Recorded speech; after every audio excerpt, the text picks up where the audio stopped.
Gente, cuidado só para não aparecer no vídeo de forma que você não... Se bem que isso aqui só captura a minha tela, né? Então acho que... Mas de qualquer vez tem outra pessoa, outras pessoas capturando a tela, né? Então, certo, cuidar para não se expor, né? Cuidar com a sua privacidade aqui. Ninguém é obrigado, aproveito para dizer, ninguém é obrigado a abrir microfone ou pode manter o microfone fechado. Então nós estamos gravando, mas vi que pessoas haviam batido na porta. Então vamos lá. Ok. Então já estamos em aula. Aí eu tenho que. Só aqui eu tenho que achar o. Qual era o nome do programa? Não é o Screen Hack.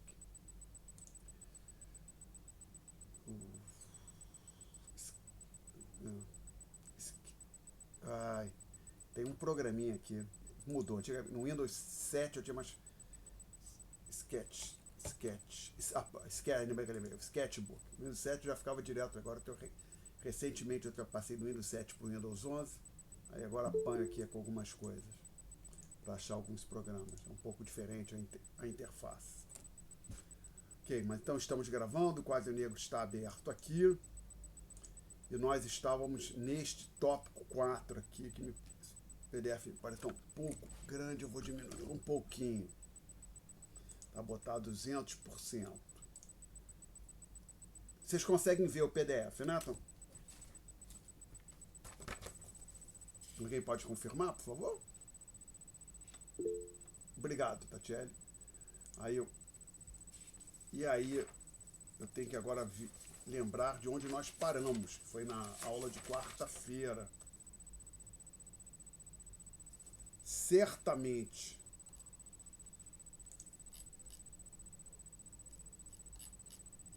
nós tínhamos chegado, passado disso aqui, tínhamos discutido isso aqui, chegamos a falar disso aqui. Falamos disso aqui, não falamos? Falamos da tabela 1. Então eu acho que a gente parou a última aula um pouco antes, ou seja, não entramos nesta sessão, né? Não foi isso? Acho que foi. Isso, professor. Obrigado, Lívia. Então a gente hoje vai começar daqui, o sistema da Reserva Federal. E para sobreviver, os que se chamam de Federal Reserve, aqui em português Reserva Federal, é o Banco Central dos Estados Unidos. É o nome que deram para o Banco Central norte-americano. E algumas adaptações, aí não tem no livro. Eu botei aqui por minha conta, que acho que é o nosso maior interesse. Nós vamos discutir também a estrutura e funcionamento do Banco Central do nosso país, tá? Então, como eu já tinha falado, o FED é o Banco Central, Reserva Federal, o pessoal às vezes abrevia para FED, é o Banco Central dos Estados Unidos. E o Banco Central, em geral, é a instituição encarregada de supervisionar o sistema bancário e controlar a quantidade de moeda da economia, tá? Então, observe duas atribuições: supervisionar o sistema bancário e controlar a quantidade de moeda da economia. Controlar a quantidade de moeda da economia, a gente vai ver mais à frente, é basicamente aumentar e diminuir a quantidade de M0, de base monetária, expandir ou contrair a base monetária. Então eu falei aumentar ou diminuir a quantidade de M0, soa meio estranho, né? Eu deveria ter falado, como tentei falar, como cheguei a falar depois, expandir e contrair a base monetária. Então estamos falando dessa parte aqui. Agora tem essa outra função, supervisionar o sistema bancário. Aí, em tese, observa que você poderia ter duas substituições separadas, uma encarregada de supervisionar o sistema bancário e outra de controlar a quantidade de moeda na economia, tá? No Brasil e nos Estados Unidos isso não acontece, é a mesma instituição fazendo as duas coisas. Não me ocorre nenhum grande país, mas talvez exista, onde essas funções estejam separadas, tá?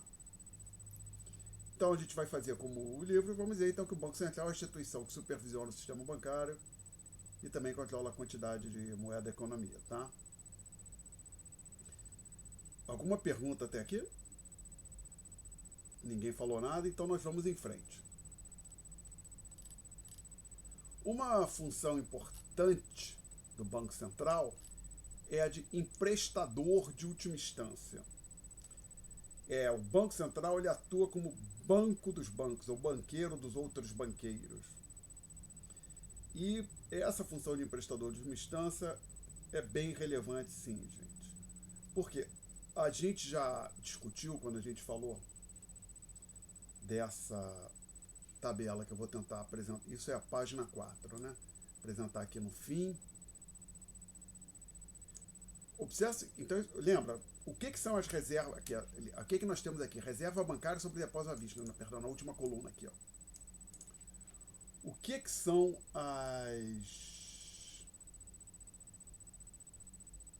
essas reservas bancárias? Lembra, as reservas bancárias são de dois tipos, em espécie, ou seja, moedas e cédulas em poder do banco,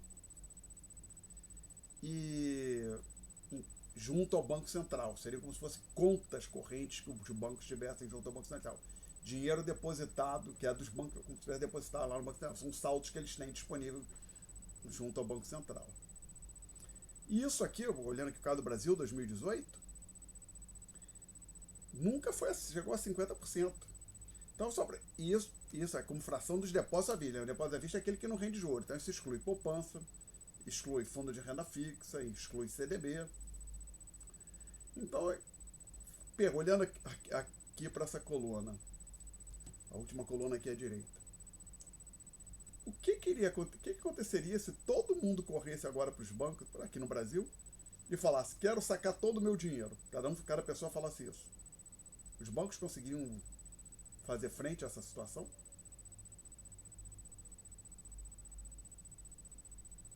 O que vocês acham?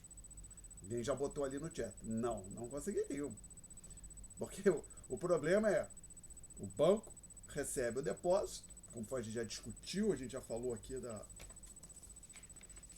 criação de... Não, a gente não falou ainda não, é mais à frente. Mas o fato é que os bancos não conseguiriam fazer frente. É da natureza da atividade bancária. Tá? E não esqueci, vamos falar da função de prestador de última instância. Agora vamos pensar uma outra coisa. Suponha que nós estivéssemos lá na UFRJ, na sala de aula, e quando termina a aula, eu me dou conta, eu estou sem dinheiro.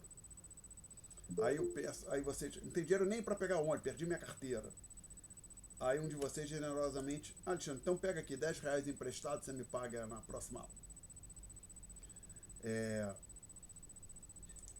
O fato de eu ter perdido a minha carteira não quer dizer que eu esteja quebrado, com um problema financeiro sério. Pode dizer que eu estava com um problema de liquidez, falta de recursos em espécie ou em falta de moeda para fazer frente às minhas despesas, apesar do que eu teria, por exemplo, você pode imaginar que eu teria dinheiro em casa, ou no banco, ou em outro local, né? Ou seja, eu teria um problema temporário, transitório de liquidez. Isso pode acontecer de vez em quando com os bancos. Então, não é do interesse do Banco Central que toda vez que um banco tiver um problema transitório de liquidez, agora vamos tentar depois deixar bem claro o que é um problema de um banco estar insolvente, um banco ter um problema transitório de liquidez. Mas quando é um problema transitório de liquidez, não é do interesse do Banco Central e da sociedade que o banco quebre. Por quê? Senhores, vamos pensar assim, suponha que um banco quebra, fica inadimplente.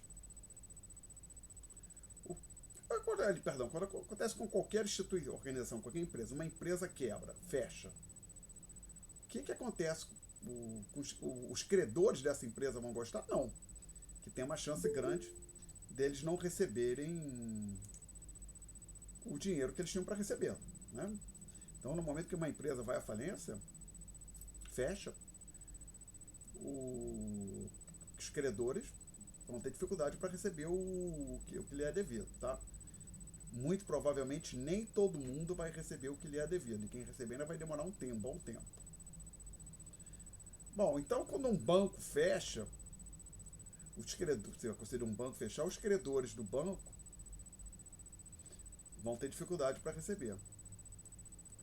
E quem são os credores do banco também? Os depositantes, literalmente.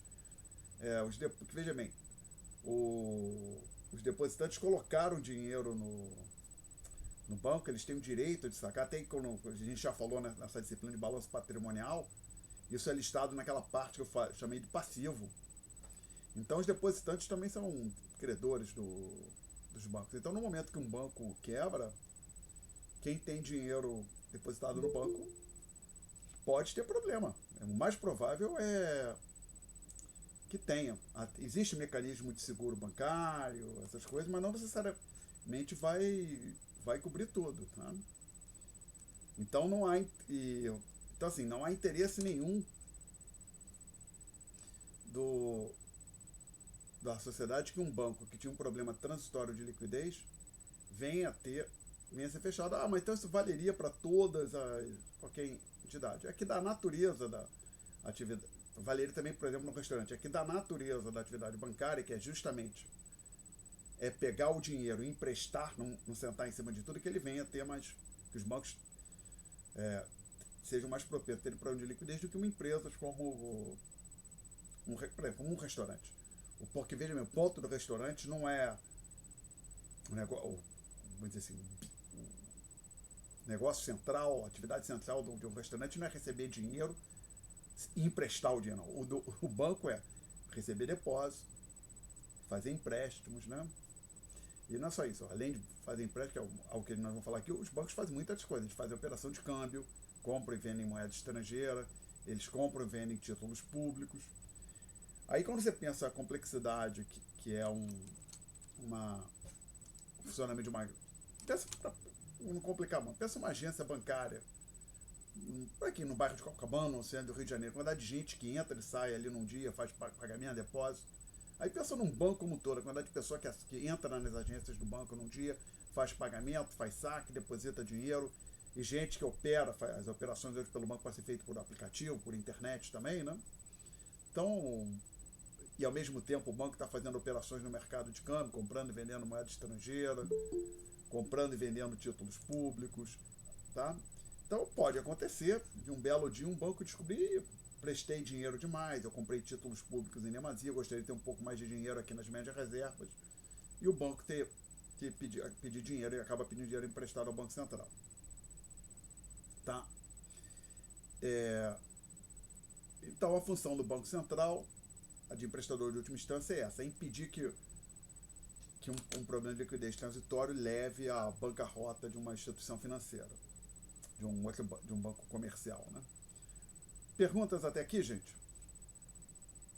Bom, vamos voltar para a página 4. Oi, fala, Maria Luísa.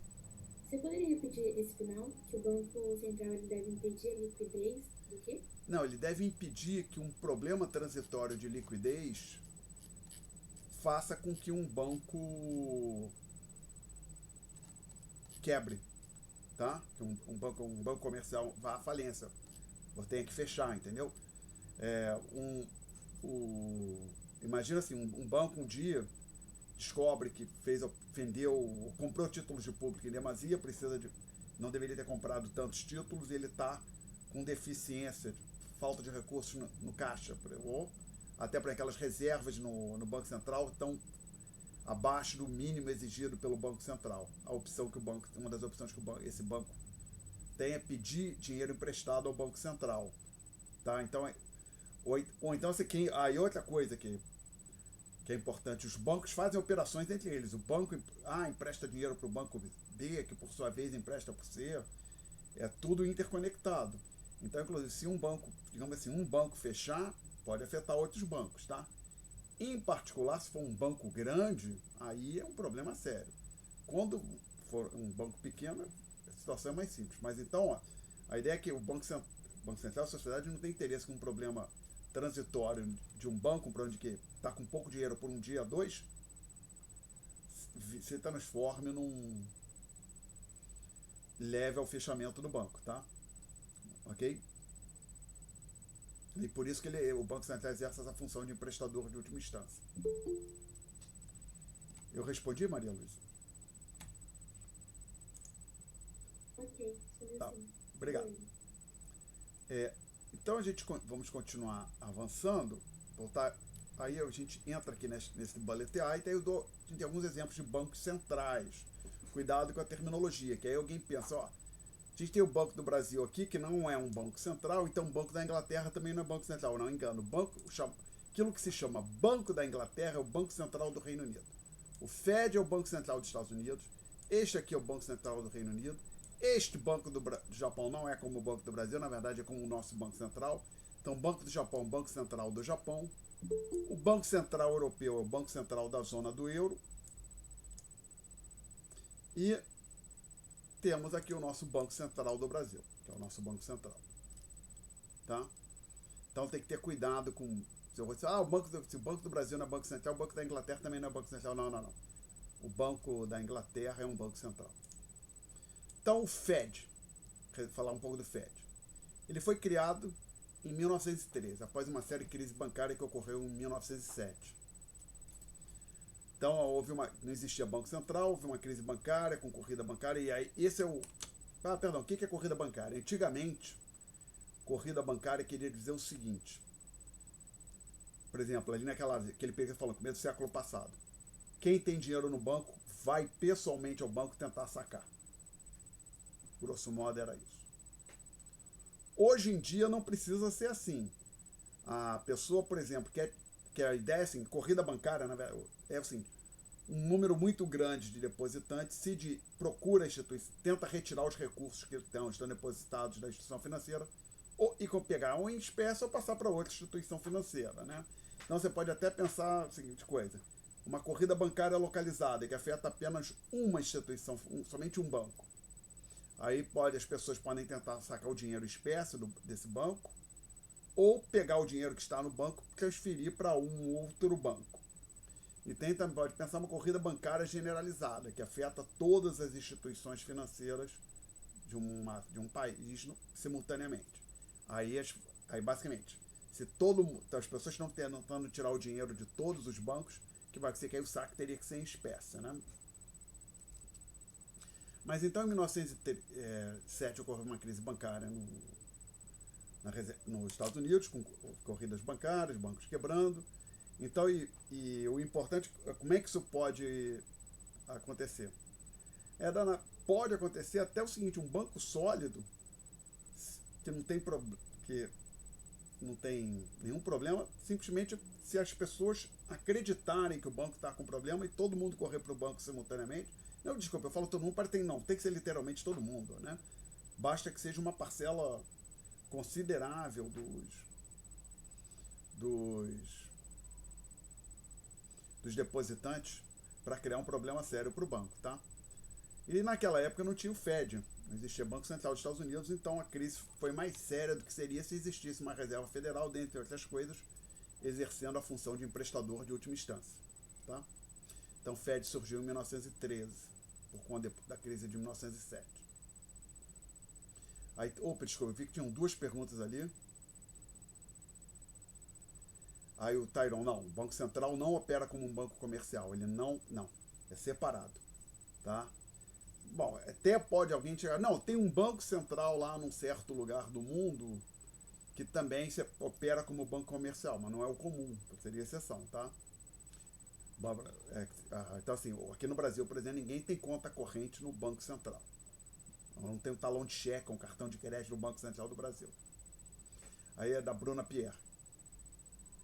Assim, banco comercial que alguém tem conta corrente, tá? Isso, exatamente. O que a Bruna botou foi exatamente o que eu falei. Obrigado, Bruno. Então acho que essa dúvida foi respondida. Vamos continuar avançando.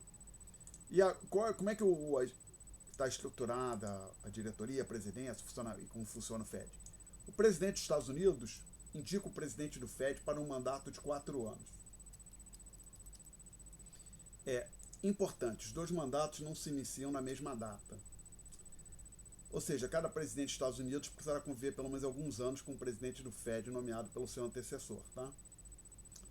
Então, o presidente dos Estados Unidos, se ele é o primeiro mandato dele, ele vai chegar lá, vai encontrar um presidente da Reserva Federal que foi indicado pelo antecessor. Aí, dali a alguns anos, ele vai ter chance de indicar um novo presidente. É administrado pelo chamado Conselho de Governadores, que é a minha tradução para a Board of Governors, talvez fosse melhor dizer, é o chamado Conselho de Administração da Reserva Federal. Quem faz parte? Estão lá esse Conselho de Governadores, esse Conselho, o presidente da Reserva Federal, há também 6 membros indicados pelo presidente dos Estados Unidos, e esses outros membros têm mandatos de 14 anos. Né? E existe algo lá nos Estados Unidos chamado Comissão Federal do Mercado Aberto, Federal Open Market Committee. O que é esse mercado aberto? É essencialmente o mercado de títulos públicos, tá? Onde se compra e vendem títulos do Tesouro. Essa comissão é composta pelos governadores, ou seja, pelos membros do conselho. Esse nome governador é muito bom. Quem pensa, o governador da Califórnia, governador da Arizona, não é isso não. São esses conselheiros aqui, mencionados na item anterior. Composto pelos membros daquele conselho de governadores. E, além disso, por 5 dos 12 presidentes dos bancos regionais. Regionais são as unidades regionais da Reserva Federal, que ela tem uma estrutura descentralizada. Vamos ver se eu lembro aqui algumas. Existe Reserva Federal em Nova York, Atlanta, Chicago, Minneapolis, Kansas, São Francisco. Lembrei aqui de 6. Ele fala ali, a fala em 12, tá? St. Louis, lembrei, tem mais um St. Louis, tá?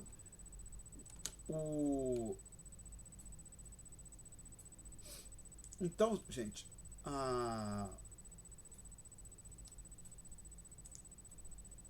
desculpa, só fui ver um negocinho aqui. Então, essa Comissão Federal do Mercado Aberto é a comissão que vai tomar decisões sobre a condição da política monetária, ou seja, sobe e desce, de juros, aumenta, diminui a oferta de moeda, e assim vai. Alguma pergunta até aqui? Então, não. Então, é só para não ter dúvida. Isso aqui, tirado do nosso livro-texto. Aí eu procurar as informações similares para o glorioso Banco Central do Brasil. Criado um pouquinho depois do FED, né? 51 anos depois, de 1964, pela lei tal, já no regime militar. Aí teve, uma vez, um aluno perguntou, mas professor, se até ali não tinha Banco Central, o que tinha antes no Brasil? O caos. E mesmo depois que o Banco Central continuou o caos, era uma confusão danada. Isso foi... Então, acho que eu já falei em aula para os senhores, mas se eu já falei, me permitam alguma repetição.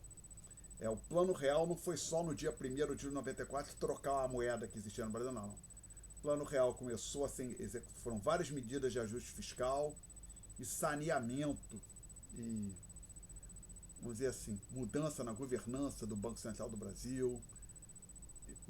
Foi um processo longo, tá? Que então, antes de existir o Banco Central, existia algo chamado SUMOC, Superintendência da Moeda e do Crédito, e várias do que seriam funções, era algo bem menor que o Banco Central, e muitas das que seriam funções do Banco Central eram exercidas pelo Banco do Brasil. Aí, quando surgiu o Banco Central, o Banco do Brasil continuou tendo um poder que nenhum outro banco comercial tinha de criar moeda na prática, e depois isso, que tinha algo chamado conta-movimento, aí isso depois acabou em 86, 87. Mas muitas outras coisas tiveram que ser... foram mudadas ao longo da década de 80, também da década de 90, para o Brasil conseguir debelar a inflação. Né? Hoje, o presidente e os diretores do Banco Central são indicados pelo presidente da República e precisam ser aprovados pelo Senado. Tá? Então, o presidente da República, ele quer, quando chegar a hora de, em algum momento, acho que é no penúltimo ano do atual mandato do presidente da República, ou seja, então seria em 2026, menos 2025, acho que acaba o mandato do Campos Neto, aí o presidente da República vai poder indicar um novo presidente, vai ter que ser aprovado pelo Senado. E o que aqui pelo Brasil não me parece muito complicado, porque a minha intenção, pelo que eu sei, o Senado aprova, independentemente de quem é o presidente, tudo que é indicado para lá, né? Então, não acredito que isso venha a ser problema. Nos Estados Unidos é uma coisa séria. Como é que isso funciona? Peço que vocês me respondam uma pergunta. Vocês têm curiosidade de saber o quão complicado é ter alguém aprovado lá no Senado dos Estados Unidos ou não? Se ninguém falar nada, eu vou assumir que não. Então ninguém falou nada, eu vou embora. Vamos continuar em frente. Tá? Não, era outra coisa. Tá. Então vamos continuar seguindo exatamente aqui as nossas notas de aula. De acordo com as informações disponíveis no website do Banco Central, em 7 de 2021, e até tem aqui o endereço, a instituição tem 8 diretorias. Veja, o presidente da República indica o presidente do Banco Central e os diretores. Tá? E desde fevereiro de 2021, isso já é assim, a ideia de que o presidente é indicado pelo presidente da República e os diretores também, e tem que ser aprovados pelo Senado, já é assim há bastante tempo. Mas a partir de fevereiro de 2021 é que surgiu o mandato. Então foi uma lei aprovada em 2021 que estabeleceu o mandato para o presidente do Banco Central. Então até essa lei ser aprovada, o presidente do Banco Central podia ser sacado a qualquer momento pelo presidente da República. O ônus que o presidente da República teria seria o de indicar um novo presidente para o Banco Central e ter este presidente aprovado pelo Senado. Tá? Aí agora talvez pensar, acho que parece que houve algum momento na história do Brasil, mas não é muito comum, que havia uma dificuldade para o governo a aprovar gente no Senado. Então começou a acontecer de diretores do Banco Central acumular funções, mas talvez eu esteja errado. Então parece que nem. Então, em alguns momentos, mas é pouco, o governo não tem maior dificuldade em aprovar os seus indicados no Senado. Esses mandatos não são coincidentes com o do presidente da República, assim como basicamente seguiram o modelo da Reserva Federal. Então você pode ter mais informações nesse website que está mencionado aqui. E como eu já falei, até fevereiro de 2021, o presidente da República podia destituir o presidente a qualquer momento, só que teria que, na hora quem ele indicasse, o novo indicado para o cargo, teria que ser aprovado pelo Senado. Alguma pergunta até aqui? Não? Então nós temos no Brasil o chamado Copom, Comitê de Política Monetária, que é o equivalente brasileiro à Comissão Federal do Mercado Aberto. Foi criado em junho de 1996, ainda no primeiro mandato do ex-presidente Fernando Henrique. Como eu já falei, baseado na Comissão Federal do Mercado Aberto e outras similares que existem em outros países. É composto pelo presidente e diretores do Banco Central. Além disso, alguns chefes de departamento participam das reuniões, mas não têm direito a voto. Aí não sei exatamente quais, mas pode dar uma sugestão. Por exemplo, o Banco Central, como qualquer grande instituição, tem um departamento de recursos humanos, um departamento de pessoal. Antigamente a pessoal agora chama de recursos humanos. Eu imagino que o pessoal do RH não participe dessa reunião, das reuniões do Copom. Mas ele tem um departamento chamado Departamento de Mercado Aberto. O Mercado Aberto é o principal local onde o Banco Central... o Departamento de Mercado Aberto é a principal unidade do Banco Central encarregada de conduzir a política monetária. Então, o chefe do Departamento de Mercado Aberto deve participar dessas reuniões. E até lembrar, me ocorreu o seguinte: a estrutura do Banco Central do Brasil, a terminologia, tem o presidente, no topo, segundo nível os diretores, e abaixo dos diretores, chefe de departamento. Tá? Então, o chefe de departamento é no terceiro patamar hierárquico. Ok? E após cada reunião é divulgada uma ata, se alguém está entendendo o que é, basicamente é um resumo do que se discutiu, do que cada um falou e do que foi deliberado, o que foi decidido na referida reunião. Isso uma época eu tirei no site do Banco Central. O site do Banco Central em algum momento apagou, mas eu consegui recuperar aqui no chamado Wayback Machine. Né? Perguntas, senhores? Bom, e nós temos hoje no Brasil, como vários outros países no mundo, sistema de metas de inflação. Vou fazer uma pergunta aqui. A gente não tinha discutido nada disso, né? Ou tínhamos? Não, né? Não tínhamos, professor. Muito obrigado, Maria Laura. Maria Laura, não é? Sim. Sim, que o nome que aparece aqui para mim está um pouco diferente. Obrigado. É que eu leciono uma outra turma diferente. Na outra turma eu discuti isso recentemente. Tá, obrigado. Cheguei a ficar na dúvida. Perdão. Então vamos lá. Primeiro falar aqui desse commitment.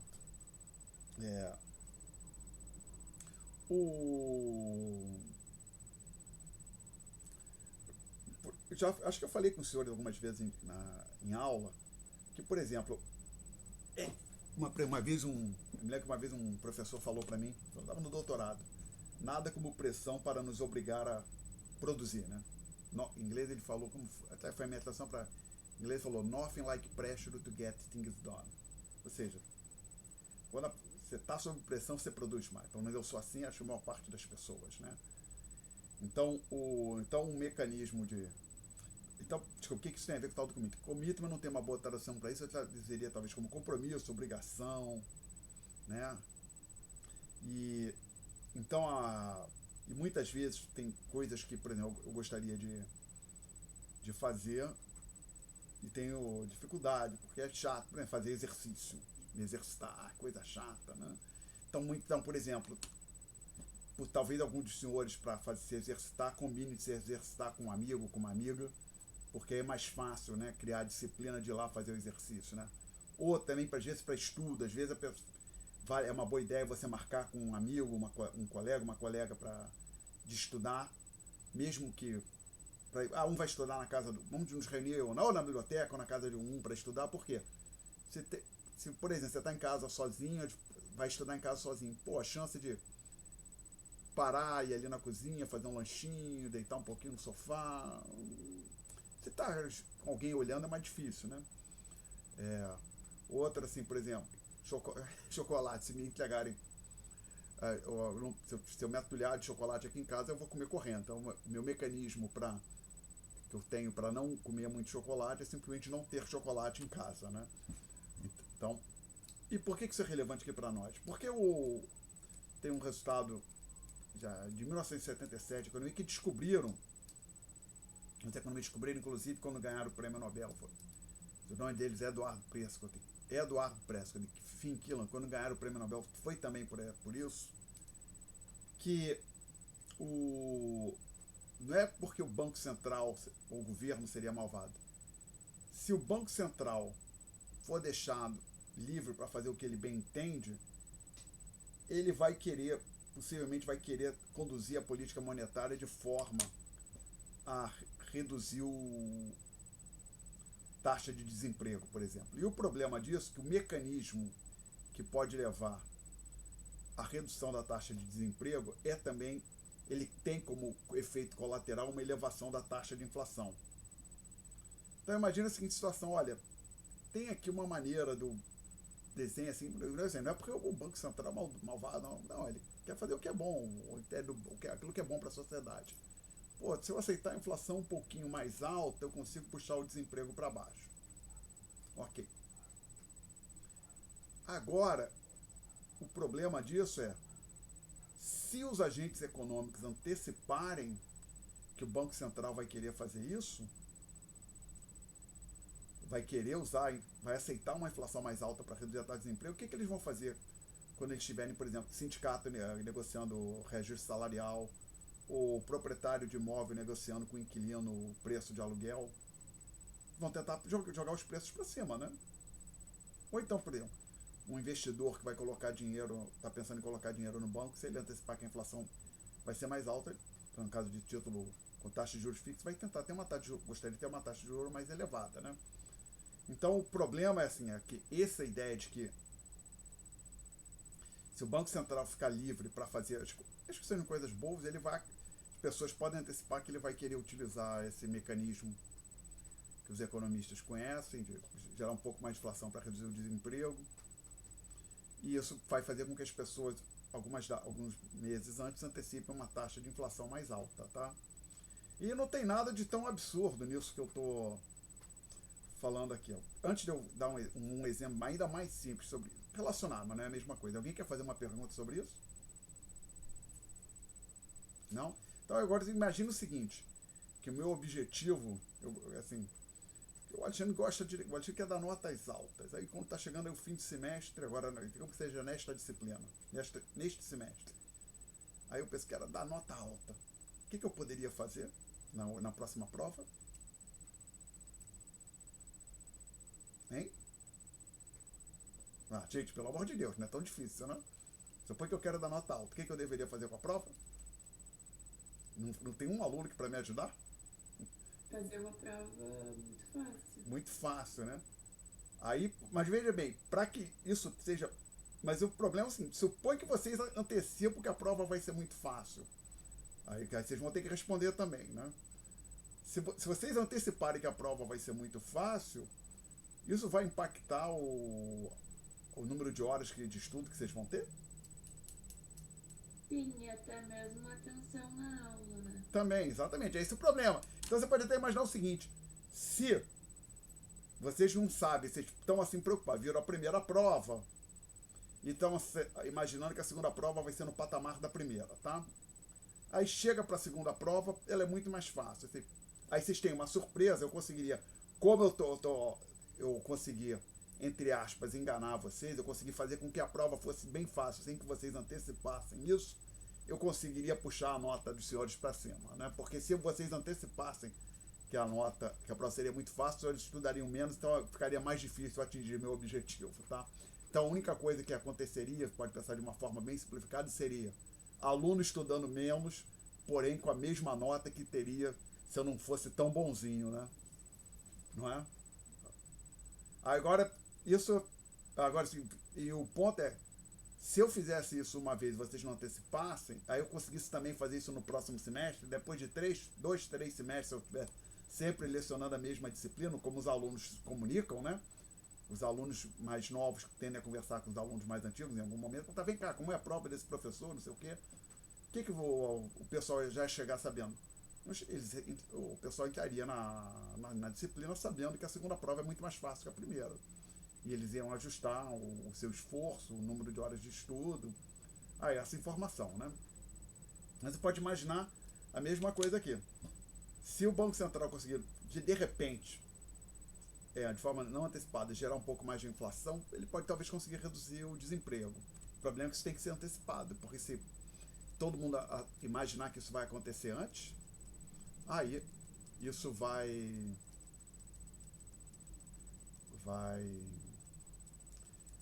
só vai gerar mais inflação, tá? Então, assim, nesse exemplo que eu estava falando aqui das provas, eu acabaria gerando só menos estudo e não conseguiria gerar notas mais altas, né? Ou o impacto sobre as notas seria pequeno, ou até poderia ser negativo, por exemplo. Se as pessoas de estudo reduzissem tanto o estudo que fossem mal na prova, para ela ser mais fácil, eu poderia até ter uma queda nas notas, né? Bom, então por que eu estou falando isso? Esse sistema de meta de inflação, ele surgiu também meio como um mecanismo para atar a mão do Banco Central. Isso começou a ser adotado, o primeiro país a adotar foi a Nova Zelândia, em 1989, 1990, ou seja, na virada da década de 80 para 90, para forçar a mão do Banco Central e impedir que o Banco Central ficasse muito solto. Então, o sistema de meta de inflação, por exemplo, no caso do Brasil, é que ele anuncia, Banco Central, o chamado Conselho Monetário Nacional, não confundir com o Copom. O Copom é o Comitê de Política Monetária, que é composto pelos diretores do Banco Central. O Conselho Monetário Nacional tem lá presidente do Banco Central, ministro da Fazenda, ministro do Planejamento, é outra entidade. Define uma meta de inflação, que eu chamaria o centro da meta. Então é o seguinte, eu posso até fazer uma busca aqui rapidinho. Botar aqui meta de inflação 2023, que eu não me lembro, não tenho os números de cabeça. Meta de inflação 2023. Bom, o Google agora resolveu. Ai, mas que saco. Ok, fui fazer, o Google pediu esse troço aqui pra mim. Putz, grilo. Que saco. Feio, chato e bobo esse Google. Vamos ver se eu acertei. Ih, não, errei. Talvez eu tenha de pegar um outro mecanismo de busca. Tá, vamos lá, verify. Foi, consegui. Tá aqui. Poder 360, um site confiável. Tá aqui. Então, o que aconteceu? Então, vamos lá. Poder das metas de inflação para 2023, 3,25 com 1,75 a 4,75. Então, isso quer dizer o seguinte. quero esse programinha aqui. O sistema de meta inflação funciona assim, tem algo, ops, aqui, prefiro azul aqui, desculpe. O chamado centro da meta, com uma tolerância. D de desvio, tolerância, tá? Então, o que é? O Banco Central tem que botar a taxa de inflação neste intervalo aqui. Π barra menos D, vírgula, Π barra mais D. O que diabo é isso?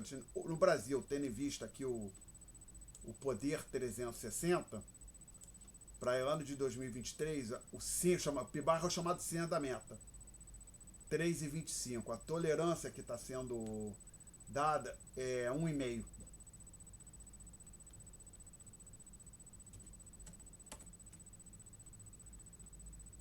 Então, olha só, 3,25 mais 1,5, 4,75. Então, o Banco Central tem que, então, o Banco Central tem que botar a inflação de 4,75 e 3,25 menos 1,5 do 1,75. É isso?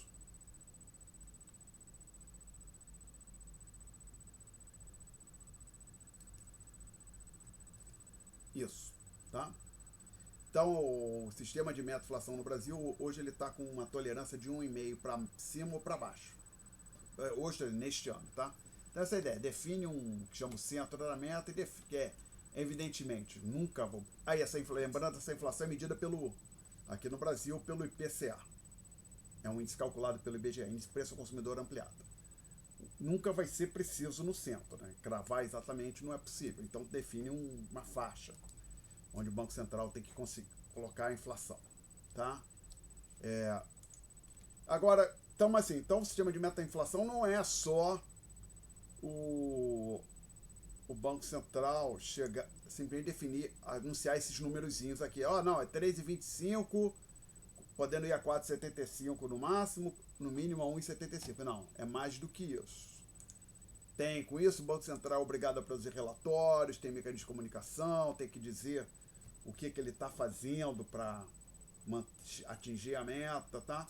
Inclusive, por isso que nos notas falam em transparência, que antes os bancos centrais eram instituições bem mais opacas ou bem menos transparentes. Com o sistema de meta de inflação, os bancos centrais são obrigados a prestar mais informação para a sociedade, dizer o que eles estão fazendo, né? E, inclusive, como eles têm uma meta que eles têm que chegar, fica mais fácil que eles têm que atingir, ou uma região, né, para a taxa de inflação, fica mais fácil para, por exemplo, o legislativo monitorar a atuação do Banco Central, tá? Pergunta, gente? Não? Então vamos em frente. Nós vamos entrar agora na seção os bancos e a oferta de moeda. E lembrando que a gente falou em algum momento na aula anterior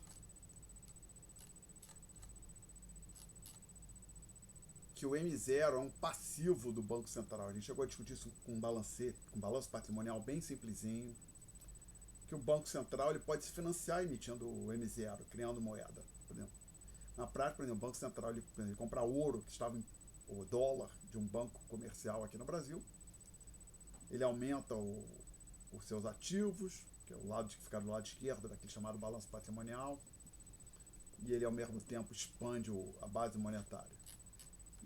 Mas por outro lado, o chamado M1, que o M1 é igual a PMPP mais depósito à vista, é um passivo do Banco Central e também dos bancos comerciais. Por quê? Porque o Banco Central é o emissor do PMPP, quem cria o papel moeda em poder do público. Ao passo que esses depósitos à vista são criados pelos bancos comerciais, Banco do Brasil, Caixa, Santander e assim vai. Tá?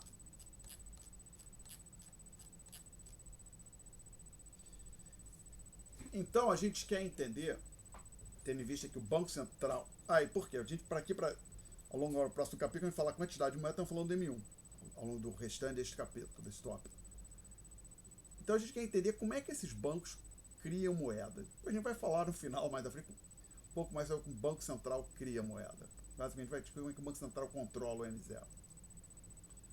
Tá? E uma consequência do fato do Banco Central não ser o único emissor do M1 é que ele não tem pleno controle do M1. Tá? E nós vamos então estudar nessa sessão como que os demais bancos criam o M1. Literalmente, eles criam, assim como o Banco Central cria o M0, se quiser pensar, de forma bem simplificada, mas lembre, não é isso, porque tem a chamada reserva bancária. Pode pensar, o Banco Central ele controla a emissão de moedas e cédulas, e também das chamadas reservas bancárias. E o par de depósitos à vista são os bancos que criam. Então a gente vamos seguir o livro, vamos começar com um caso simples do sistema de 100% de reserva bancária, e no mundo real não é assim. Lembrando, o que é 100% de reserva bancária? Bom, a gente voltar aqui para essa coluna, lembra? Eu coloquei a reserva bancária como fração de depósito à vista. O autor falando que seria um mundo no qual você teria 100% em todos os meses aqui. Na realidade não é assim. Então, na verdade, é que no mundo real os bancos operam com chamadas reservas fracionárias. Mas para a gente entender bem o que a reserva fracionária faz, entender a diferença, vamos olhar primeiro como funcionaria um mundo com um sistema de 100% de reservas. Então pensa assim, para simplificar, suponha que não existe nenhum banco na economia, tá? E naquela economia que não existe um banco, mas de alguma maneira, nenhum banco, até nenhum banco comercial, né? Ou que existe um banco central que criou o M0, pronto. Mas não existe banco comercial. E nesse momento, como não existe banco, eu estou dizendo, esta linha quer dizer o seguinte: o M0 é 100. Como não existe nenhum banco, o M1 também é 100. Ou seja, o que eu estou dizendo neste momento aqui? A situação é: temos um PMPP igual a 100. A gente fala em 100 aqui, não é isso? A gente conferir aqui no papel para não ficar saindo do PDF toda hora. Sim. PMPP é 100. Como não existe banco, as chamadas reservas bancárias são zero, consequentemente, o M0 é igual a 100. E como não existe banco, o depósito à vista, o saldo deles também é nulo. Consequentemente, o M1 também é 100, que lembra? M0 é PMPP mais RB. M1, PMPP mais DV. Então, M0 igual a M1 e eles são iguais a 100. Tá? Aí surge o primeiro banco. Parecia um banco, naquela sociedade que não tinha banco. Aí, para facilitar aqui a nossa discussão, imagine que as pessoas fiquem tão encantadas. Ai, que coisa legal, super legal, putz, que legal, não precisa mais carregar dinheiro. Que elas depositem todos os seus recursos monetários, todo o seu PMPP, nesse banco. E esse banco trabalha com reservas de 100%. Ele recebe um depósito, ele abre a gaveta, um cofre, coloca o dinheiro que foi depositado lá dentro, fecha, tranca a chave com segredo e não mexe. Lembrando, não é assim que os bancos operam, mas vamos supor que assim seja. Então vamos pensar o que fazer aqui rapidamente nesse aplicativo aqui. O que aconteceu? Estamos olhando aqui primeiro BN, Banco Nacional. Então esse aqui é o balanço patrimonial bem simples, só a parte que interessa para a gente do primeiro Banco Nacional.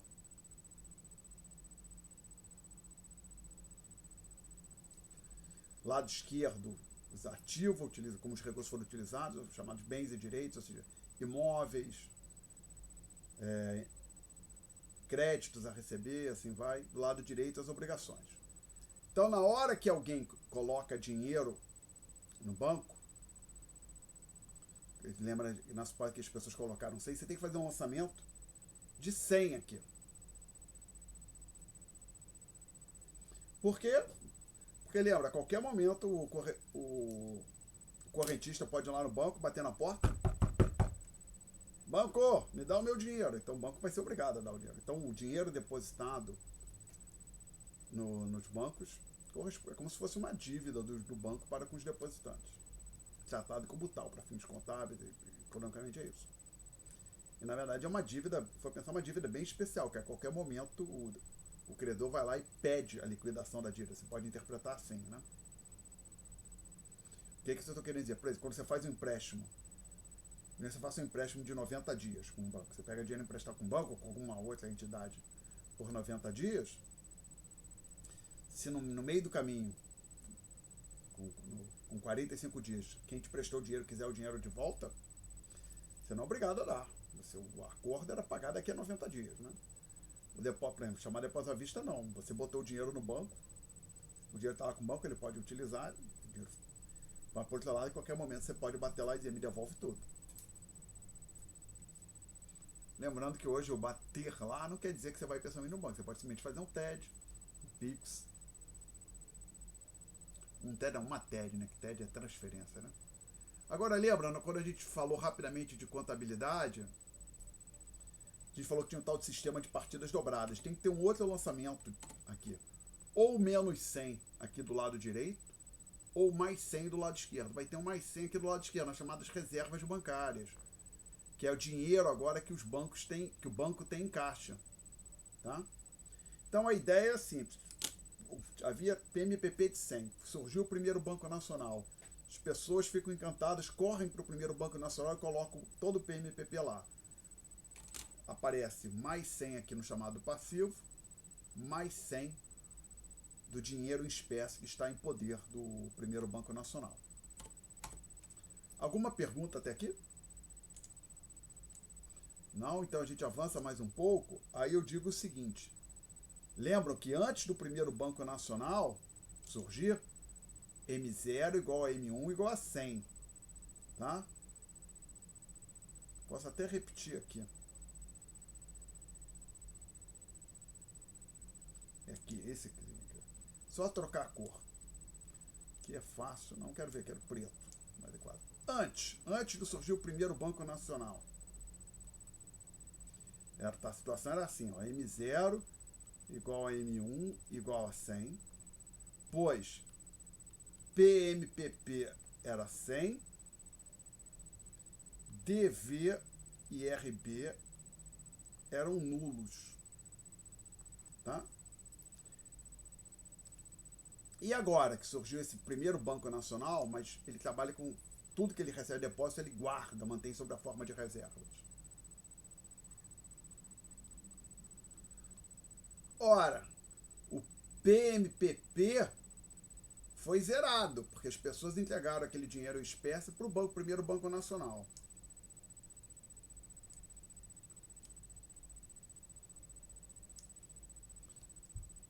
O depósito à vista é da ordem de 100, o saldo de depósito à vista, que é o PMPP que as pessoas entregaram para o primeiro banco, agora elas têm mantêm na forma de depósito. As reservas bancárias são iguais a 100. O que é o M0? 100. Lembra, M0 é... Ops, aqui eu botei um 0, a reserva bancária é 100, né? Espero ter falado 100, eu escrevi 0. Reserva bancária é 100. Apaga, Alexandre, que isso vai para o YouTube. 100. E o M1 vai ser 100 também, porque o M1 é DV mais PMPP mais DV, 100. Então o que aconteceu? Tanto antes como depois da criação do primeiro Banco Nacional, você tinha M0 e M1 de 100. O que mudou foi a composição. Antes, olha para o M1. O M1 era composto exclusivamente por PMPP. Agora ele é composto exclusivamente por depósito à vista, tá? Então, quando surgiu o primeiro Banco Nacional, ele recebeu os depósitos, mas ele guardou tudo como reserva, as pessoas não têm mais dinheiro para usar. Só tem uma forma diferente. Elas tinham dinheiro em espécie, agora elas têm está depositado enquanto elas têm que movimentar com Pix, ou com cheque, ou com cartão de débito. Perguntas? Não? Professor, eu não entendi muito bem essa parte. Pode explicar de novo? De antes e depois. Vamos lá. Antes, tá lá nas notas de aula. Também, o M0 era igual ao M1 igual a 100. Até está marcado aqui em azul. Só que está escrito lá nas notas de aula. Tá claro? Porque não tinha banco, não existia banco. O PMPP era 100. As pessoas tinham um total de 100 milhões, sei lá qual foi a unidade monetária. Sobre a forma de reservas. Depósito à vista e reserva bancária era zero porque não existia banco, tá? E lembra, o M0 é PMPP mais reserva, então o M0 é igual a 100. E o M1 é PMPP mais depósito à vista, então o M1 também era 100. Até aqui tá ok, Giovana? Ok. Tá. E depois, o que aconteceu? As pessoas entregaram todo o seu PMPP para o primeiro Banco Nacional. Aí elas passaram a ter um saldo em depósito à vista de 100. Antes elas não tinham isso, agora virou 100, tá? E as reservas bancárias são da ordem de 100 também. Aí eu afirmo, o M0 é 100, o M1 é 100. Por quê? Vamos olhar o M0. PMPP mais reserva bancária, 100. Então M0, 100. M1, PMPP mais depósito à vista, 100 também. Então o valor, o saldo, o valor do M0, o valor do M1 não mudou. Era 100 antes de surgir o primeiro Banco Nacional, continuou em 100 após o surgimento do primeiro Banco Nacional. Só mudou a composição. Vamos olhar para o M1. Antes as pessoas tinham somente PMPP, podiam pagar tudo com dinheiro em espécie. Agora elas não têm mais PMPP, só tem dinheiro no banco. Elas têm que fazer os pagamentos com Pix, cartão de crédito, de débito, ou cheque, alguma coisa assim. Tá ok? Ok. Tá mais claro, Giovana? Então? Uhum. O Ok. depósito à vista sempre fica no passivo e a reserva de bancários no ativo? Sim, se a gente vai olhando o balanço do banco, sim. Vamos até. Deixa eu ver se eu acho um. Vamos ver se o Google não vai brigar comigo aqui. Ele botou lá, disse que eu tava com um tráfego não usual aqui na minha. Vamos ver, vou botar assim. Balanço Bradesco.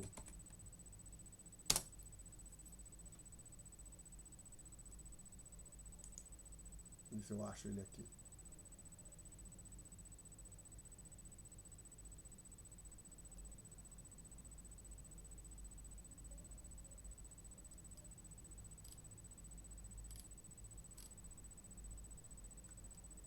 Não, não está muito aqui. Total do ativo mobilizado, líquido, outros ativos.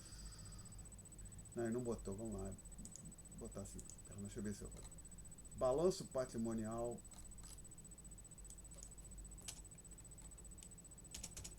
Ah, não. Balanço patrimonial do Bradesco. Vantagem da aula online é que a gente tem acesso à internet, mas às vezes algumas coisas você achou que pensou que patrimonial do Bradesco.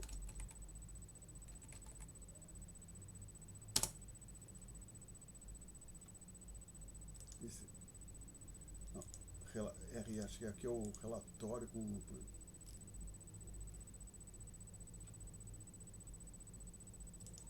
Parece que tem aqui do Bradesco, vamos ver.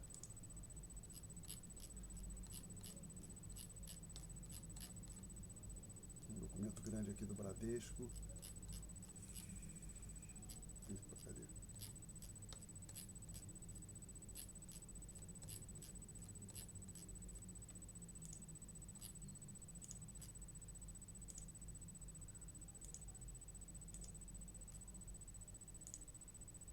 Não tem aqui. Informações. Deixa eu, peraí. Ctrl F. Balanço. Tá.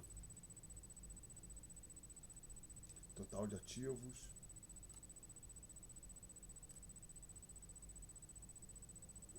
Não, não tô. Aqui diz.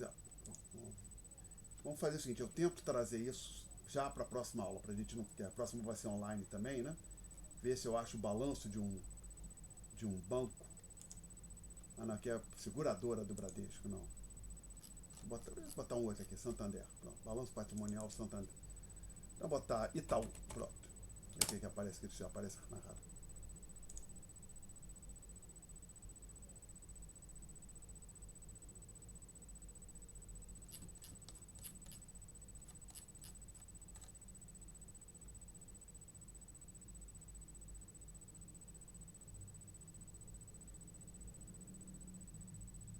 Tá. Legal, achei aqui do Itaú. Só, como eu falei, o normal é ser colocado desta forma aqui. Ativo do lado esquerdo, passivo do lado direito. Só a única diferença é que, na verdade, colocar aqui um embaixo do outro. Então vamos lá, gente. Achei aqui o balanço patrimonial do Itaú, tá? Do Banco Itaú. Então, como eu falei, aqui está o ativo, lembrando que quando a gente discutiu em aula, eu falei ativo do lado esquerdo, passivo do lado direito. Quando você estuda a contabilidade pela primeira vez, sim, aqui ele já apresenta, e no livro ele também, nosso livro texto, ele apresenta exatamente assim. Aí, às vezes, depende por questão de espaço, eles botam o ativo em cima, o passivo embaixo. E observem que, vindo aqui para o balanço, vamos olhar primeiro o passivo do Bradesco, olha aqui. Primeira coisa que ele coloca aqui, ó. Bradesco não, desculpa, Itaú, é do Banco Itaú, tá? Depósito à vista. Como eu falei, isso é passivo, tá? Que chama passivo, para ter uma parte, na verdade, o chamado patrimônio líquido fica na coluna da direita, abaixo do passivo. Basicamente, pode pensar assim, o patrimônio líquido é a parte que pertence aos acionistas ou investidores da instituição, tá? Então aparece aqui, ó, depósito à vista, do lado. Então, o que é esse depósito à vista? É um dinheiro que a gente tem lá que não rende juros. Aí aparece também poupança, depósito interfinanceiro, depósito a prazos, tá? Então, o depósito à vista é passivo do Itaú. Isso é o saldo, então, saldo de depósito à vista no Banco Itaú, ali em dois momentos, junho de 2021, dezembro de 2020. Agora vamos olhar. Desculpe, gente, vocês estão conseguindo ver isso ou está muito pequeno? Professor, pra mim tá bem pequeno. E agora, melhorou? Você deveria ter me avisado Melhorou. antes. Vocês poderiam ter me avisado, né? Sim, ok. Então agora tá dando para ver, né? E só para quem não viu, ó, é Itaú. Ó, depósito à vista, tá? Aí a gente, vou subir um pouco, na página anterior tem o ativo. Aí tem um bando de coisa aqui, o ativo do Itaú. Até vou te fazer o seguinte, se alguém tiver curiosidade, a aula online tem alguns recursos. Se alguém quiser, ó, vou botar o link aqui no chat. Foi. No ativo, inclusive a regra para que você lista os itens do ativo é botar o mais líquido lá em cima, então de moeda em espécie tem que ficar lá em cima, para baixo aquilo, e mais para baixo os menos líquidos. Então imóvel vai ficar lá embaixo, aqui dentro chamado imobilizado, ó, tem os imóveis de propriedade do Banco Itaú. Outras imobilizações, alguma coisa diferente, imóvel assim, prédios, terrenos. Outras imobilizações, alguma coisa, você pensa, supõe que ele seja proprietário de um porto, um canto aí apareceria aqui, tá? Então, nesse aqui no ativo, o que eu, em algum lugar, só assim, chamado relações interfinanceiras com outras instituições, olha aqui, depósitos no Banco Central do Brasil. Então, aquelas chamadas reservas bancárias estão aqui dentro. Provavelmente não tem algo além das reservas bancárias que a gente está falando aqui. Porque os bancos vão ter depósitos de vários tipos no Banco Central, alguns deles rendem juros. Aquelas reservas bancárias que a gente está discutindo em aula, que aparecem nas notas de aula, são apenas as reservas que não rendem juros, tá? Ok? Então, como eu falei, até tinha falado acho que eu tinha falado nessa disciplina, é como se os bancos tivessem uma conta no Banco do Brasil no Banco Central que eles podem movimentar. Tá legal? Alguma pergunta até aqui? Agora, então, deixa eu ver se eu acho aproveitar isso aqui. Fazer assim, ó, balanço. Deixa eu fazer o seguinte, né?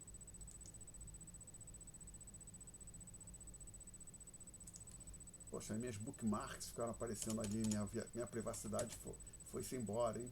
Uau! Balanço patrimonial. Não, balanço Banco Central, quer dizer, Banco Central do Brasil. Vamos ver o que vai aparecer aqui.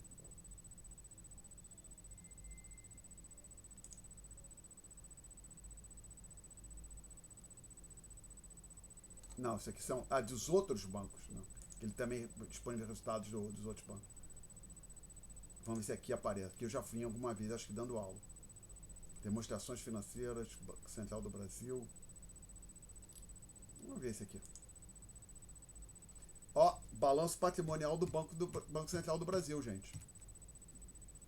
Tá? E ativo em moeda estrangeira, isso é chamado de reservas internacionais do Banco Central. Ativos em moedas locais, por exemplo, títulos públicos federais, títulos do Tesouro em poder do Banco Central. Tá? E no chamado passivo em moeda local, desculpe, abaixo, observe o seguinte, ele lista aqui. Isso aqui é basicamente dívida que o banco, passivo em moeda estrangeira, são dívidas que o Banco Central tem em moeda estrangeira. Dívidas que ele tem na moeda brasileira. Tá? Tem algumas contas que ele tem que pagar, depósitos de instituição financeira. Acha reserva bancária, lembra? Eu falei, é um passivo do Banco Central, está aqui dentro. E tem isso aqui, olha, lista como passivo, meio circulante. Não é exatamente, provavelmente, deixa eu olhar aqui.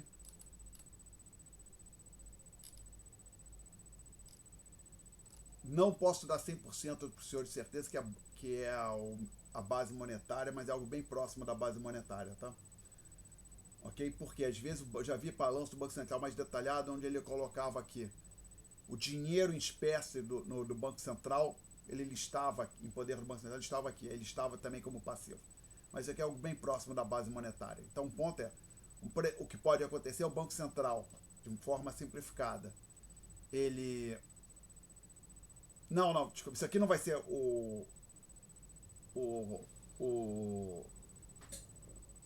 a base monetária de jeito nenhum. Porque a base monetária é o... Lembra quando a gente vem aqui para as notas de aula, quando a gente falou de base monetária?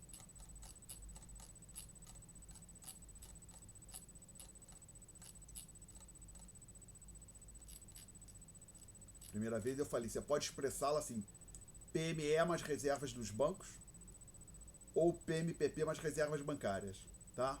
Então peço que os senhores lembrem aqui, base monetária como papel moeda emitido mais reserva dos bancos. Aí se você for olhar, voltar para o balanço do Banco Central, eu tenho ele aberto aqui no Firefox, vamos olhar.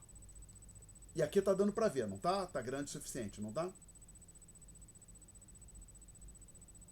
Ninguém reclamou, eu vou assumir que sim. Sim, tá ótimo. Tá, as chamadas reservas bancárias que fazem parte, as reservas dos bancos no Banco Central, que fazem parte da base monetária, está aqui dentro. É um pedaço disso, provavelmente não é tudo isso, provavelmente só um pedaço. Esse meio circulante é o PME e possivelmente mais alguma coisinha. PME é papel moeda emitido. Que eu já vi o balanço do Banco Central onde ele colocava do lado aqui todo o PME e mais alguma coisa, mas como se cancelar. Do outro lado tinha dinheiro em poder do Banco Central. E do jeito que a gente está fazendo, isso aqui esse dinheiro em poder do Banco Central não aparece, e só aparece do lado direito o PME, tá? Ok? Pergunta, gente. Então, para quem tiver curiosidade, vou botar esse link aqui também. O sim da Tatiele foi que ela estava conseguindo ler, imagino, né? Obrigado, Tatiele. Então, vamos fechar esse glorioso Firefox. Vamos voltar, então, aqui para onde nós estávamos. Então, lembrando, nós estávamos mais ou menos aqui e discutindo, olha, nessa sociedade que não tinha banco, o M0 era o M1 igual assim, surgiu um banco, mas o banco trabalha com reservas de 100%,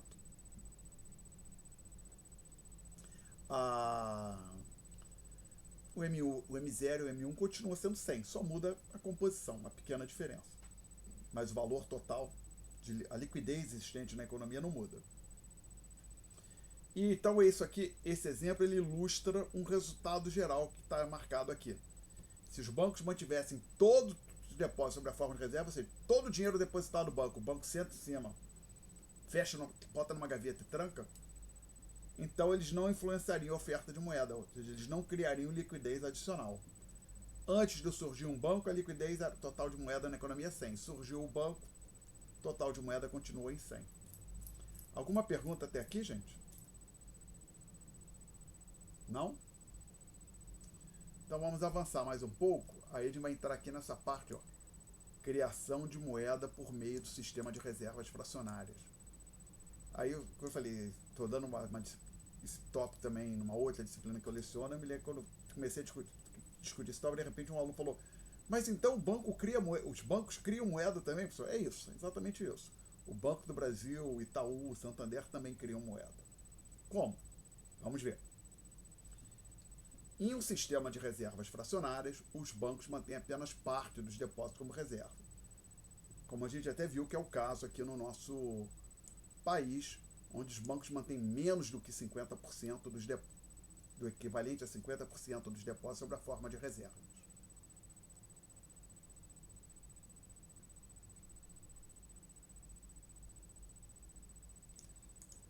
Então, a gente vai supor que os bancos trabalhem com 10% dos depósitos com reserva. Ou seja, de cada R$100 que eles recebem depositado, eles guardam R$10, 90 eles fazem empréstimo, passam para frente. Esse é só para. Não existe uma. Os bancos são obrigados. Não, tem que usar 10%. Não. Você vai se fazer de conta que eles fazem essa conta e sempre guardam 10% sob a forma de reserva, só para fins de facilitar a exposição aqui, tá? Uma pergunta até aqui?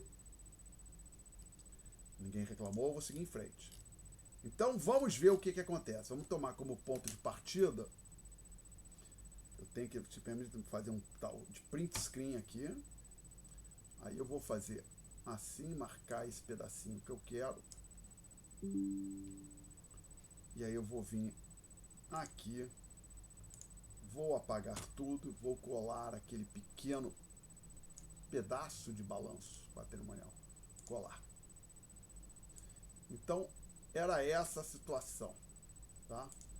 Aí suponho que eu falei que o banco apareceu agora, aí ele está recebendo as reservas, trabalhando com reserva 100%, aí ele se dá conta, pô, mas eu tô com esse dinheiro parado aqui, eu posso fazer o seguinte, vou emprestar esse dinheiro para alguém e ganhar juros, né? Que nem todo mundo saca o dinheiro de uma vez só, então eu posso emprestar 40, 50, 70 reais. Tá?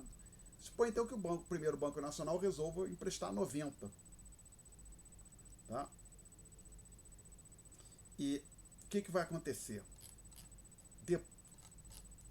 O que vai acontecer é que ele vai fazer o seguinte.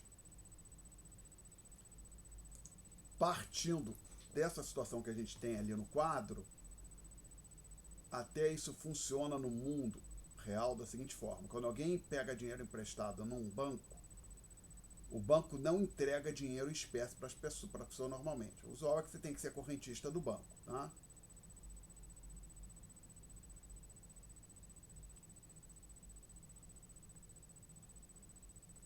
Então aqui reserva bancária 100, depósito à vista 100. Aí quando o banco empresta dinheiro para alguém,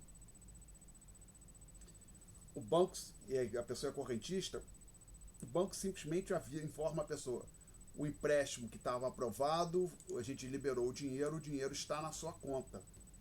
Tá? Nem todos os empréstimos são assim, né? Por exemplo, empréstimo para compra de imóvel, o dinheiro não entra na conta do comprador de imóvel. O banco usualmente entrega um cheque, ou faz um TED para o vendedor do imóvel, mas vamos pegar esse caso mais simples aqui para nossa discussão, é que alguém bateu no primeiro Banco Nacional, pediu dinheiro emprestado, e aí o Banco Nacional resolveu emprestar 90 reais para essa pessoa, e aí o primeiro Banco Nacional diz o seguinte: ok, você tem 90 reais aqui de saldo. Então, na hora que o Banco Nacional, e lembra, isso que está aqui é exatamente o que tem ali em cima. Ele, por enquanto, não emprestou dinheiro nenhum. Ele empresta agora, fulano, você te emprestei 90 reais, o dinheiro já está disponível na sua conta. Quer dizer, simplesmente o saldo contábil da conta aumentou. Então, a gente tem um lançamento adicional aqui de 100. Então, isso aqui vira 190 o saldo. Tá? Ok? Agora, tem que aparecer mais 90 do lado esquerdo, pela tal de partidas dobradas, ou menos 90 à direita. A contrapartida é mais 90 do lado esquerdo. Por quê? Porque... não consegui voltar. Ótimo. Tá dando para ver aqui, não tá, gente? Aqui o quadro. Vocês estão conseguindo ver ainda, né? Tá, obrigado aqui. Sim. Não sei porque esse software, às vezes eu bato aqui no na rodinha do mouse, o botão de não é um botão, uma rodinha que para subir e descer, ele aumenta, ele faz zoom, e eu não consigo, por exemplo, aqui do lado direito ficou desalinhado, mas eu não queria perder esse quadro, vamos manter isso aqui. Então, tá faltando ainda, lembra? Eu lancei mais 90, o saldo, botei mais 90, então o saldo de depósito à vista que era 100 virou 190. O que acontece é que na hora que o banco empresta dinheiro para alguém, daqui lá na frente ele tem agora o direito, digamos, daqui a um mês, de receber R$90. Então o que vai acontecer é que vai aqui na conta, tem um item conta empréstimos, onde o banco lista 90. Tá? Ops, perdi manter a cor, desculpa. Se eu usei vermelho ali à direita, vou botar 90 aqui. Tá, deixa eu reabrir aqui o copy link, o do balanço do Bradesco, para ver como o glorioso Bradesco, não, Itaú, como que ele... Não é esse não. É aqui, copy link. Vamos ver o... Não, esse é do Banco do Brasil, eu quero do Itaú, copy link. Como é que o Itaú lista isso?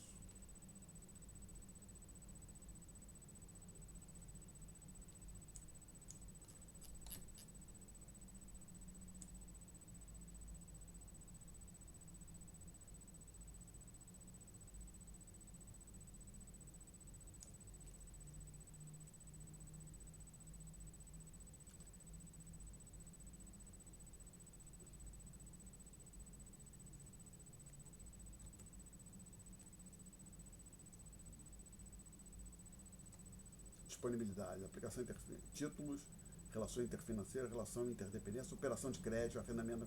É aquele, os empréstimos são listados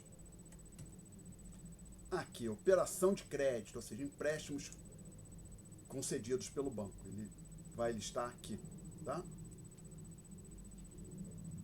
Registrar aqui, operações de crédito. Lembra, está no ativo do Banco Itaú. Ok. Se você for olhar, isso não aparece do jeito que está ali no quadro, não aparece nas notas de aula. Que aí o autor, nas notas de aula nem no livro, porque o nosso autor ele faz uma hipótese. Assim que alguém recebe o dinheiro emprestado, a pessoa saca do banco. Então, isso que está aqui em vermelho é a situação do balanço do primeiro Banco Nacional assim que ele concedeu o empréstimo, mas o beneficiário ainda não sacou o dinheiro. Tá? Suponho agora que o beneficiário, ao saber que recebeu o empréstimo, ele vai pessoalmente no banco e saca o dinheiro. Você não quer supor isso? Que ele passa um cheque, aí uma pessoa usa para depositar num outro banco. Depois já surgiu outro banco, tá? Vamos supor, mas simples, que a pessoa vai no banco e saca o dinheiro. O que vai acontecer? Ela vai sacar o quê? R$90, tá? Estamos falando que ela saca o empréstimo. Na hora que a pessoa saca o dinheiro, então, o saldo aqui da conta de depósito à vista, no passivo do banco, volta para 100, porque a pessoa está sacando 90, tá legal? Então eu tenho que ter, eu tirei 90 aqui, então vai ter que ter menos 90 do lado esquerdo ou mais 90 do lado direito, para fazer a contrapartida do menos 90. Vai ser aqui, porque a pessoa sacou R$90 do banco. Então o banco que tinha reservas em espécie na forma de 100 passa a ter somente 10. Tá? Então agora permito-me vir aqui um instantinho, dar de novo print screen nessa paginazinha, aí eu pego esse pedacinho aqui, aí eu volto para cá, editar, colar. E se os senhores forem olhar, exceto pela cor, o que eu tenho aqui é o que eu escrevi aqui em azul, preto, né? Qual é a situação do primeiro Banco Nacional? Reservas de 10, é o que está ali. Empréstimos, 90, aquele empréstimo que ele concedeu, que vai ser pago lá na frente. E depósitos, saldo de 100, tá? Perguntas?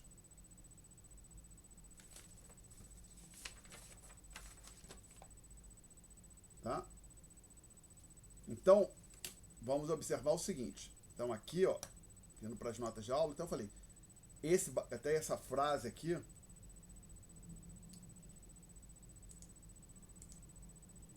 não, é isso aqui.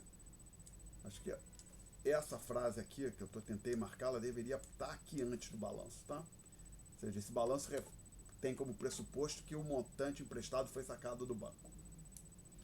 Aí agora eu vou dizer qual é o valor do M0 e do M1. O M0 vai ser 100, mas o M1 agora é 190.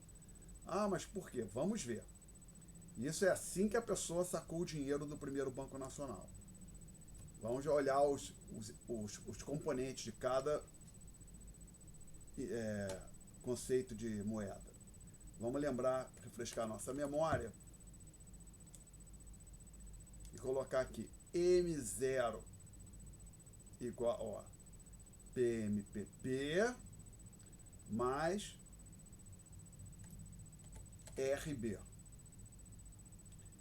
M1 igual a PMPP mais depósito à vista. Qual é o valor do PMPP nesse momento? 90, porque o pressuposto é que a pessoa que recebeu o empréstimo sacou os R$90 no banco e está segurando esses R$90. Reserva bancária, 10, que é o que ficou lá no primeiro Banco Nacional. Então a gente já pode escrever aqui que o M0 é 100. Alguma pergunta até aqui? Alguém escreveu alguma coisa? Peço que aguarde um pouquinho, Tatiele.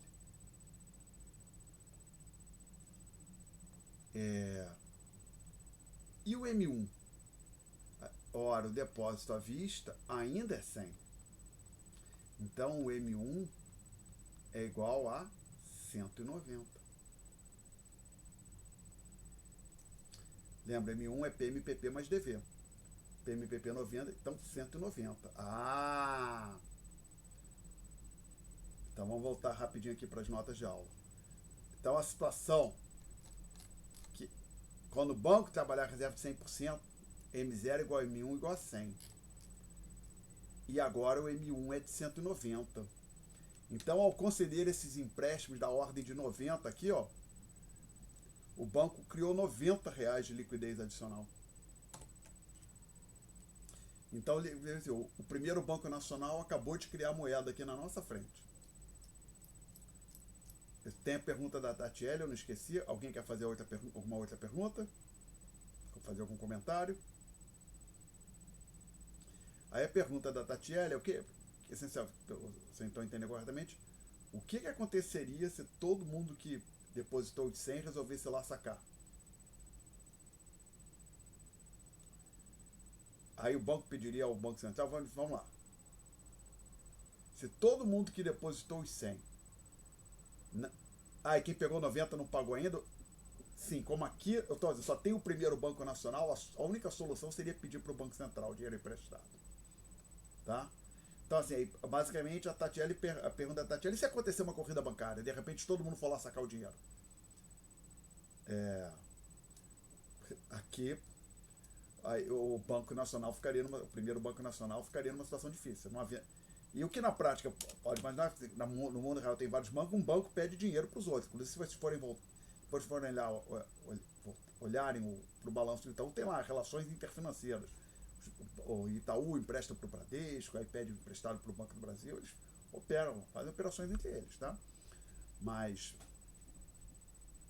se não tiver, se, por exemplo, um banco precisar de dinheiro, porque de repente um volume de saques é inesperado, precisar de dinheiro e não conseguir junto aos outros bancos, ele tem que bater no Banco Central, tá? Ok?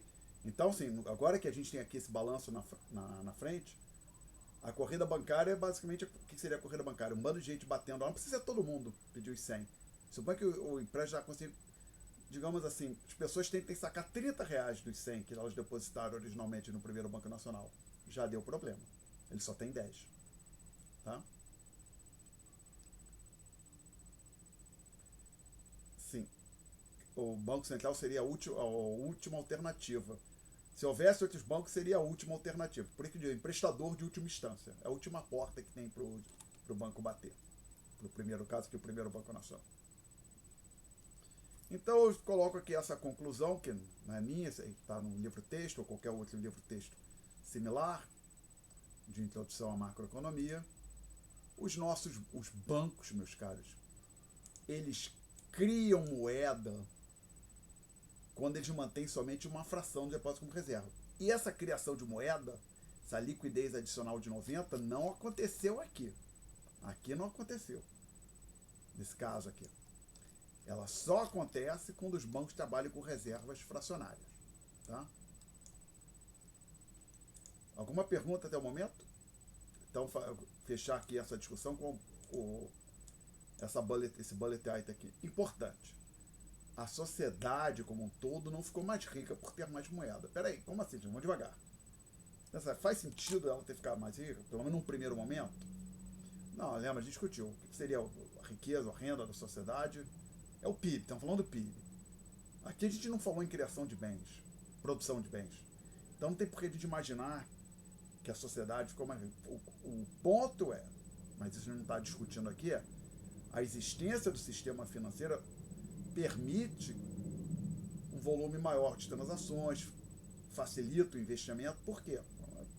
Veja só, por alguém quer construir uma nova rodovia, ou então, no Brasil, uma coisa assim, um novo restaurante, vai pegar dinheiro emprestado no banco. Tá? Então, o sistema financeiro facilita a realização do investimento. Mais restaurantes, mais prédios, mais rodovias, a ampliação da capacidade produtiva da sociedade e, consequentemente, a expansão do seu PIB, o crescimento do seu PIB. Mas esses efeitos não estão aparecendo aqui na nossa discussão. Tá? Então, o que aconteceu aqui é que, apesar da sociedade ter mais moeda em mãos agora, ela ganhou uma liquidez adicional de 90, não faria sentido ela ter ficado mais rica, porque ao menos aqui a gente não discutiu valor de expansão do PIB. E aí eu chamo a atenção. O fato dela agora ter, a partir da elevação de recurso monetário, ou seja, ela tem uma liquidez adicional da ordem de 90, antes o M1 era 100, agora é 190, é que tem uma dívida adicional de 90. Só um minutinho. Justamente o crescimento da liquidez 90 é justamente a dívida adicional que a sociedade passou a ter, a sociedade como um todo passou a ter com os bancos. Então ela tem mais dinheiro em mãos, mas ao mesmo tempo agora ela tem uma dívida que antes ela não tinha. Tá? Alguma pergunta sobre esse ponto específico? Não, então eu vou... Fala, Maria Laura, você tinha levantado já a mão, pode falar. Sim, eu não entendi a resposta à pergunta do faria assim, ela ter ficado mais rica. Veja bem, pra gente, lembra, aqui, o fato é, o que define o quão rico é um país, o conceito usual? A gente vai olhar para a renda, para o PIB ou PIB per capita. Né? O PIB para ter uma ideia do tamanho da economia como um todo, o PIB per capita para saber o médio, né? Ou a renda total e a renda média, tá? Então aqui a gente não está... E para expansão, crescimento do PIB tem que ter o quê? Aumentar a produção. Então aqui não tem isso acontecendo. A gente não... Com esse material que a gente discutiu aqui nas notas de aula, que estavam discutindo na aula, não tem como a gente falar que o país produziu mais batata, mais cebola, concorda? Então não tem como a gente dizer. Para a gente poder dizer que isso aqui faria a sociedade ficar mais rica, a gente precisa ter o seguinte argumento. O fato, por exemplo, esse empréstimo que a pessoa pegou, ela vai abrir um restaurante ou vai financiar um porto, que isso vai permitir que a economia, que o PIB aumente, alguma coisa assim, tá ok? A gente não chegou a isso, nesse tópico a gente não vai ter essa discussão. Então o ponto é, o que aparece aqui, de fato, o público não bancário, ele tem agora uma liquidez adicional de R$90, ou 90 milhões, esse 90 que está marcado a telinha em azul no alto do PDF. Porém, tem um outro ponto. Agora, o mesmo público tem uma dívida de 90 com o banco, com o primeiro Banco Nacional, tá? Ok? Certo, muito obrigada. Nada. Mais perguntas, senhores? Então, a gente vai começar a falar aqui muito rapidamente do multiplicador da moeda. Nós não vamos terminar hoje, mas só dar uma aquecida. Que o problema que o autor chama a atenção é que esse processo não para no primeiro Banco Nacional. Que imagina o seguinte, o sujeito, imagina que é como o Leo fez, que ele sacou em espécie, aí ele vai sair gastando esse dinheiro, vai pagar um fornecedor aqui, vai comprar uma máquina ali, e aí as pessoas que vão receber esse dinheiro entra de volta para o sistema financeiro. Aí, por simplicidade, como o autor fez, supõe que o dinheiro entra num novo banco, o segundo Banco Nacional. E ele fez isso só para facilitar a disposição. Poderia dizer que voltou para o primeiro Banco Nacional, tá? Aí o que acontece aqui? O segundo Banco Nacional vai receber um depósito de 90, vai guardar 9, que eles trabalham com 10% de reserva, 10% de 90 é 9, e vai emprestar 81. Aí esses 81 vão ser sacados do primeiro Banco Nacional, entram num outro banco, que vai ter 10%, 8,1, sobre a folga de reserva e emprestar a diferença, 72,9. E o processo continua. Aí na próxima aula a gente faz essa conta. Para ver isso, na verdade, vai dar uma chamada PG, soma dos termos de uma PG infinita, cuja razão dos termos é menor do que 1. Tá? Perguntas, gente? Perguntas? Não temos, então, que não vai dar tempo para cobrir esse material hoje, né? Como eu falei, a gente vai parar por aqui. A gente começa neste tópico, então eu vou interromper a gravação.